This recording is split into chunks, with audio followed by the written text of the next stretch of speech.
Hey YouTube, air-cooled adventure here. I'm just going to make a quick short video here to showcase the bolt-on and simple mods that I've done to my 2000 DRZ400S Suzuki. I'm doing this just to give people like an idea for stuff that they could add to their bike pretty easily and cheaply, relatively, that would really improve it in some measurable ways.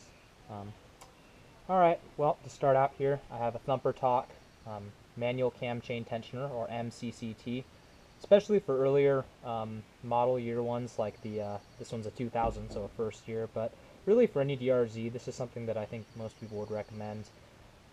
Manual cam chain tensioner, the auto ones, the auto cam chain tensioners tend to fail, and can grenade your engine. This is about $40 on Thumper. Another thing would be case savers or case guards.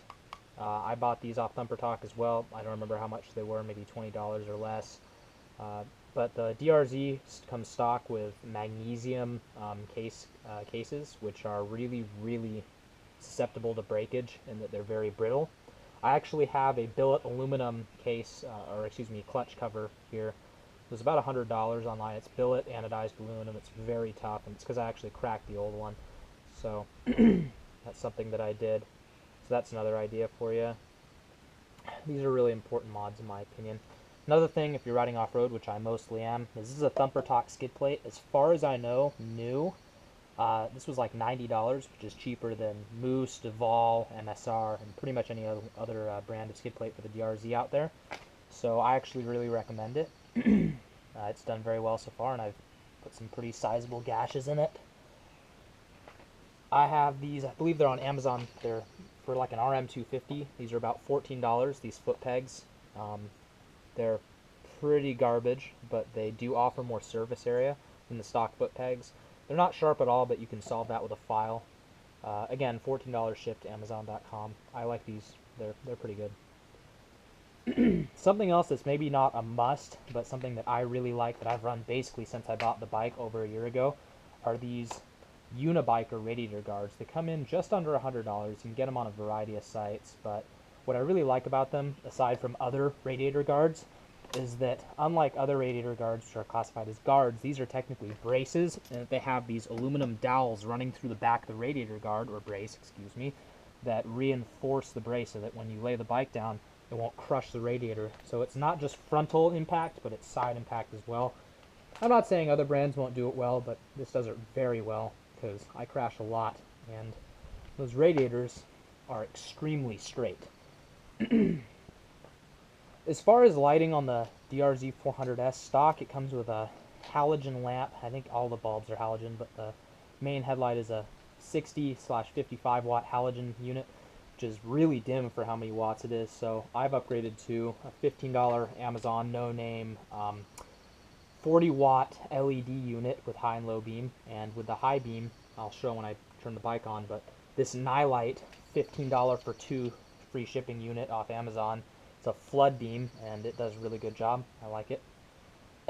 As on all my bikes I think I've ever owned that are off-road worthy, I run these Tusk $36 off-road handguards. They're aluminum, they're awesome, they're a third the price of Cycra or Acerbis, and in my opinion they're much better, at least than Acerbis, and as good or better than Cycra. I removed the mirrors, these stock mirrors, and put these bolts in just because I didn't like having a ragged hole there. They're really heavy, and they do their job decently, but you can sell them on eBay for a pretty good price, and I don't really use mirrors because I ride mostly off-road. So I mounted this MSR, or Malcolm Scott Racing, folding mirror, and it's pretty much the worst mirror I think I've ever used in my entire life. It vibrates at speed, it doesn't stay in place, but it allows the bike to remain street legal and not get weird looks from cops, and you know, it does its job, so in that it just kind of stays there. Alright, what else have I done to the bike? It has a Black Path Industries billet aluminum end cap here to replace the stock unit. I think it was like $50. Gonna be honest, it doesn't really do anything for performance. There's still a lot of baffling back in here, but it makes the bike loud enough that you can hear it at highway speeds. but quiet enough that it's really not going to bother anyone. It's not actually that loud, so I really like it. It sounds good, but it's not annoying. Now, the stock unit's really heavy, but this is an extremely budget-oriented bike. I didn't have tons of money when I bought it. I still don't. It's not a great dirt bike. It's a dual sport, but for something that is fun to ride and extremely robust and reliable and very practical, this is probably the best bike I've ever owned. I love it. Anyway, I digress. What else have I done to it? As per every bike ever, when I bought this, actually, fun story, it had like 400 miles on it. And I bought this last year, so 2016. So in 16 years of existence, it had like 459 miles, I believe, on it. And so it had pretty much everything stock on it. So these bars I bought, they're Pro Taper CR High Bend SE or 7/8 bars. They're thick wall aluminum. They do a pretty good job. They're a little bent up, but that's because I crashed it a bunch. And I like the bars pretty reasonably. I also have these Pro Taper Pillowtop grips, which I think are pretty good grips. They wear a little quickly, but they're really comfortable. They're not too squishy, not too firm, very grippy. Do a good job. I think they're like $12 just on any website. Bars are probably $60. I'm not really going to go deep into prices here. My front tire that I run for basically entirely off-road purposes is a Maxxis Max Cross Desert Intermediate Terrain, and I love this tire.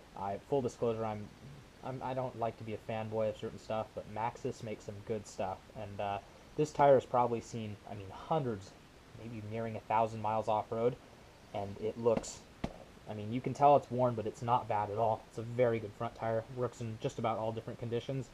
On the rear tire here, I'm running a Kenda Trackmaster 2. Now, this is a very, it's a very affordable rear tire for what you get, and this one is probably at like 20% tread.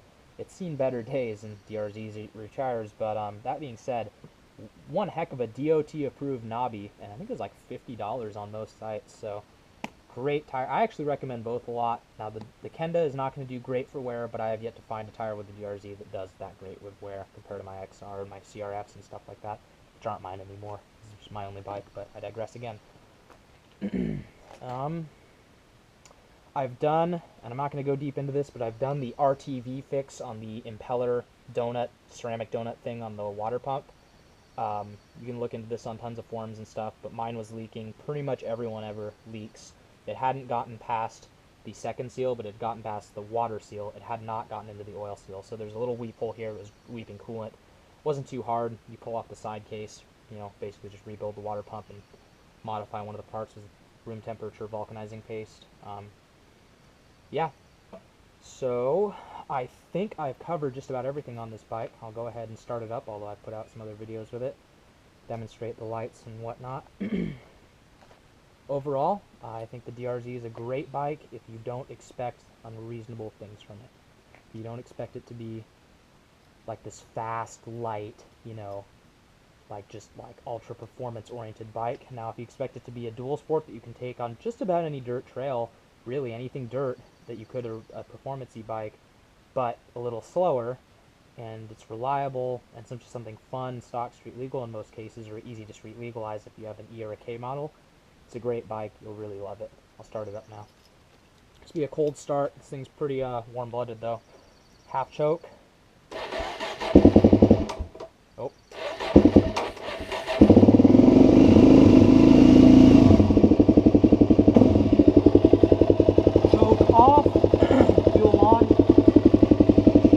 That reminds me of another mod I did. Really quick, I put a Yamaha Quads Petcock in here because the stock DRZ400S has a vacuum-operated Petcock that doesn't allow you to turn the fuel actually off. It's really stupid. It's some EPA BS.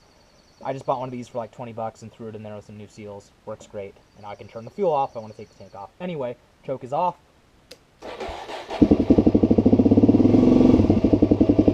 Let it idle a bit.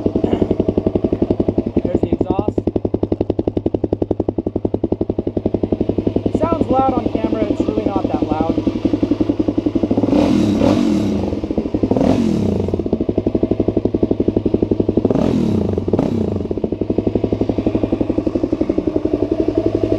Another thing I should mention is that I've jetted the bike up. We're close to sea level right now, but I've jetted it pretty well for here up to about 5,000 feet or more. I used a dyno jet needle with stock Mikuni jets.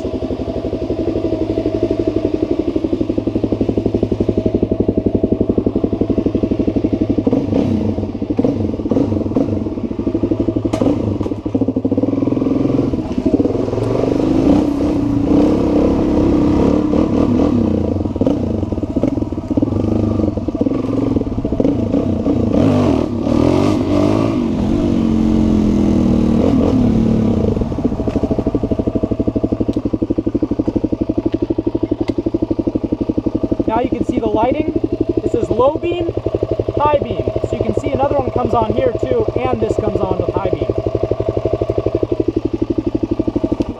Alright, well that's my ramshackle video.